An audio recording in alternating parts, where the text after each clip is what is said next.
Welcome to another week of Friends of Oris. There's been some excitement in the world of Oris watches this week and in the world of watches, Warren, with the Basel World Fair just concluding over there in Switzerland. And as a result of it, Oris has released 12 new watches into their range, varying from new divers, rectangle chronographs, limited editions, and new watches into their aviation range. The one watch, though, Warren, that everybody's been talking about at the World Fair is the Oris ProDiver chronograph. How about you take us through where it's come from, what it's breaking away from, and what are some of the features? Okay, yes, this bad boy. Well, it's very much a departure from the old range of divers. You may notice that the case design is quite different. They've gone away from the TT1 shape, or what you might call like the tea kettle shape, you know. It's more a straight-sided design. But it is big, Warren. Absolutely. It's 51 millimeters. It's a big watch. It's huge. How's this new design going to fit on the wrist? Well, initially there was a lot of talk about this being totally unwearable. I think we will be surprised when they start filtering through the watch community just how wearable they are. There's already been some talk about the actual designer wearing it at the release with a suit, and it looked fine. So, you know, again, horses for courses. I think if you're comfortable wearing a big regulator, a big dive regulator, I think you'll probably find a way to wear this, and I think it's going to be a lot more wearable than people are thinking. A beautiful clean face on the new ProDiver. Integrating with the other divers in the range, the wave pattern on the dial face, 3 sub-dials, beautiful superluminous markings on the hands and at the hour marks. Now, Warren, explain to me this feature on the chronograph counter, the black and white feature.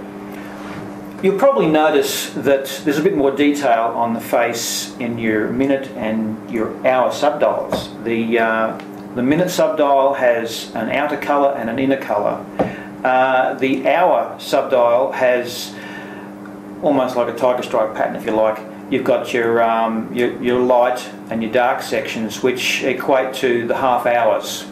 Now, the way that works is where your hour counter is, whether it's in the light or the dark, you know whether you're in the first half hour or the second half hour of your dive. What are some of the other safety features that it's got? Well, they've designed a new rotating bezel system that is going to be safer. You actually have to lift the rubber ring to turn it and then lock it back down again. The bezel itself is a beautiful design. It's ceramic, which is the first one. It's the first one. It's going to be ceramic, yeah, and I think it's really going to be the way of the future.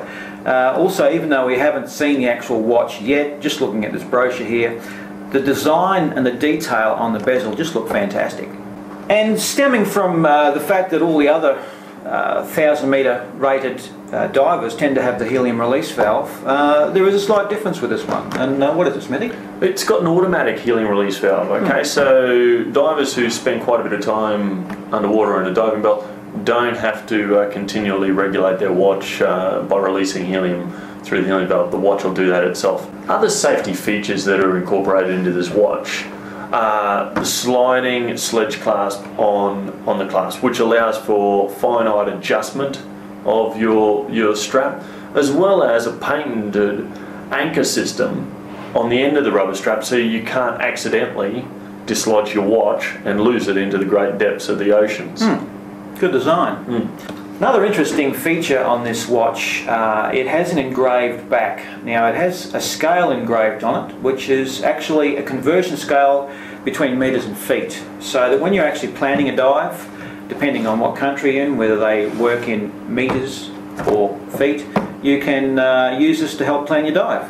And of course, for a watch of this size, that also has a fairly thick pane of sapphire crystal on the front, the case is made of titanium, just to keep that weight down a bit, and we love titanium, it's nice and warm.